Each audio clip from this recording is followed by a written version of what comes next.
हमारी last video interrupt हो गई थी, तो वो छोटा सा ही पार्ट बना था। अब हम बात कर रहे थे कि जो 4 तरह की फोर्सेस होती हैं, ठीक है। तो 60 हमने कहा ये है, और हम बात करते हैं कि मूवमेंट्स कैप्सूल है उसके अंदर प्रोटीन्स फिल्टर नहीं होती, तो यहाँ पे क्लोड ऑस्मोटिक प्रेशर जो है वो 0 होगा। तो यहाँ पे एक ही तरह की है जो ब्लूमैन कैप्सूल का हाइड्रोस्टैटिक प्रेशर है, ये इधर को करेगा, मतलब वापस भेजेगा, फिल्ट्रेशन को अपोज करेगा, और ये फिल्ट्रेशन को फेवर करेगा, और ये भी अपोज करेगा क्योंकि ऑस्मोटिक प्रेशर अपनी तरफ ही पानी रखेगा सारा। तो ये 60 है। अगर हमने नेट फिल्ट्रेशन निकालना है तो 60 में से हम ये माइनस कर देंगे, और ये दोनों जो है वो ऑपोजिट डायरेक्शन में जो है इनको माइनस कर देंगे, तो हमारे पास आता है 10 mmHg जो कि फिल्ट्रेशन प्रेशर है, ठीक है। ये हमारे पास निकालने का तरीका बताया बस सारा। फिर उसके बाद जो है ना वो आते हैं ये है डिटर्मिनेंट्स ऑफ GFR, और ये इंपॉर्टेंट क्यों है। नेक्स्ट हमारे पास है ना वो है कि जो increase glomerular capillary filtration coefficient. तो एक हमारे पास जो GFR का फॉर्मूला है ना वो है KF multiply by the net filtration pressure. Net filtration pressure जो निकालते हैं वो हमने देख लिया। तब KF जो होता है ना ये कांस्टेंट है, ये परमेबिलिटी के ऊपर और सरफेस एरिया के ऊपर डिपेंड करता है। जितना सरफेस एरिया ज़्यादा उतना KF ज़्यादा, जितनी परमेबिलिटी ज़्यादा उतना KF ज़्यादा, और KF ज़्यादा मतलब कि GFR ज़्यादा।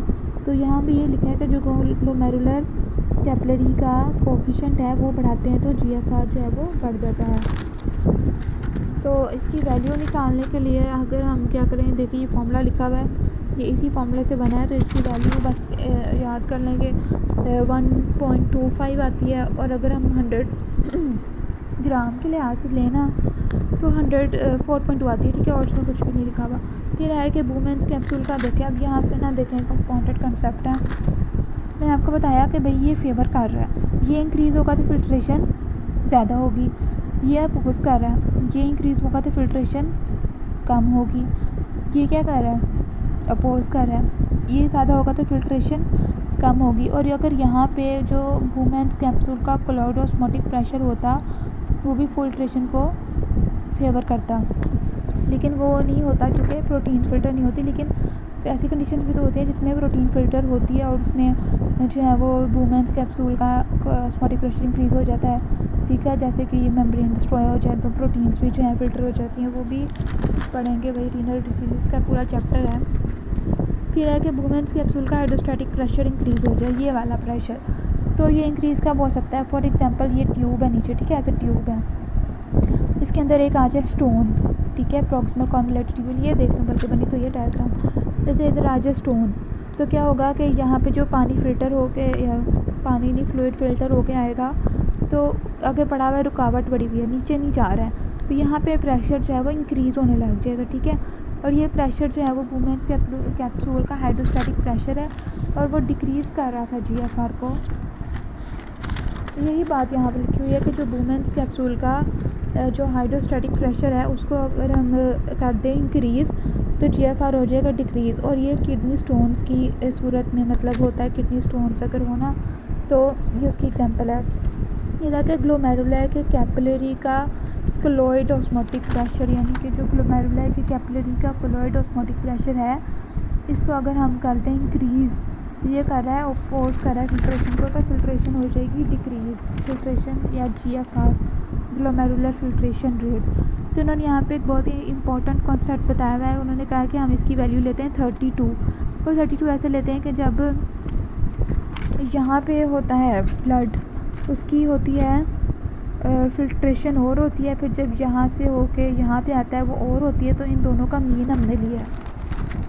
देखिए यहाँ पे 36 होती है, फिर 28 होती है शुरू में, फिर जब फिल्टर हो जाता है तो कंसंट्रेशन प्रोटीन्स की इंक्रीज़ हो जाती है, जब यहाँ पे पहुँचते हैं तो 36 हो जाती है, तो एवरेज कितना आ गया, 32 आ गया, ठीक है। तो दो फैक्टर्स हैं, एक आर्टीरियल क्लोइड ऑस्मोटिक प्रेशर है और फ्रैक्शन और फिल्ट्रेशन फ्रैक्शन है। अब जितना ज़्यादा प्लाज्मा का जो आर्टीरियल ब्लड है उसका क्लोइड ऑस्मोटिक प्रेशर ज़्यादा होगा, तो वही ब्लड जो है वो ग्लोमेरुलस में आएगा ना, तो उसका भी क्लोइड ऑस्मोटिक प्रेशर ज़्यादा होगा और GFR जो है वो डिक्रीज़ हो जाएगा। दूसरी बात है फिल्ट्रेशन फ्रैक्शन। फिल्ट्रेशन फ्रैक्शन क्या होता है कि यहाँ पे देखें, ये जो ग्लोमेरुलर कैपिलरीज है यहाँ से PCT में आ गया कुछ फ्लूइड, अब जो फ्लूइड आया है ना जितना, उसको हम कहते हैं फ़िल्ट्रेशन फ्रैक्शन यानी फ़िल्टर होके कितना आया है, तो फ़िल्ट्रेशन फ्रैक्शन इसको कहते हैं। अब आप सपोज़ करें कि फ़िल्ट्रेशन फ्रैक्शन जो है वो इंक्रीज़ हो गई है, तो यानी कि ज़्यादा फ्लूइड फ़िल्टर हो गया इसलिए तो नीचे ज़्यादा आ गया, फ़िल्टर ज़्यादा हुआ है।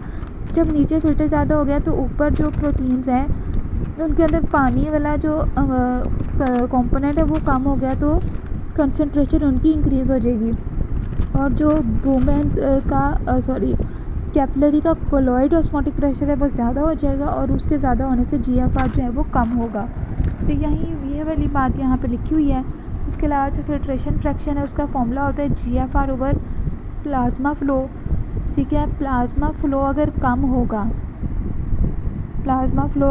होगा तो मतलब कि जो प्लाज्मा यहाँ पे आया है एफरेंट से वो कम है, तो इसको जो है वो फ़िल्टर ज़्यादा हो जाएगा। क्योंकि देखें ना, अगर बहुत ज़्यादा आता है तो जल्दी से वही फ्रंट में चला जाता है, फ़िल्ट्रेशन का इतना टाइम नहीं मिलता है।